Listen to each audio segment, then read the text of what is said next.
શું આજે તમારે સોના ચાંદીનો ભાવ જાણવો હોય તો આ ચેનલને સબસ્ક્રાઇબ કરી દેજો। તો આપણે તારીખ 12/11/2024ના રોજ આજે સોનાનો ભાવ શું રહ્યો છે તેની વાત કરી લઈએ। તો આપણે 24 કેરેટ સોનાની વાત કરવાના છીએ। તો તેમાં 1 ગ્રામ સોનાનો ભાવ 7,880 રૂપિયા, 10 ગ્રામ સોનાનો ભાવ એટલે કે 1 તોલાનો ભાવ 78,800 રૂપિયા, 100 ગ્રામ સોનાનો ભાવ 7,88,000 રૂપિયા નોંધાયો છે આજે 24 કેરેટ સોનાનો ભાવ। જો કે આજે સોનાના ભાવમાં થોડોક વધારો જોવા મળી રહ્યો છે।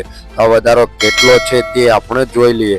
તો 24 કેરેટ સોનાના ભાવમાં 1 ગ્રામ સોનાનો ભાવ 21 રૂપિયાનો વધારો, 10 ગ્રામ સોનાના ભાવ એટલે કે 1 તોલાનો ભાવમાં 210 રૂપિયાનો વધારો, 100 ગ્રામ સોનાના ભાવમાં 2100 રૂપિયાનો વધારો જોવા મળી રહ્યો છે। તો રોજબરોજના સોના ચાંદીના ભાવ જાણવા માટે અમારી આ ચેનલને સબસ્ક્રાઇબ કરી બાજુમાં રહેલ બેલ આઇકન દબાવી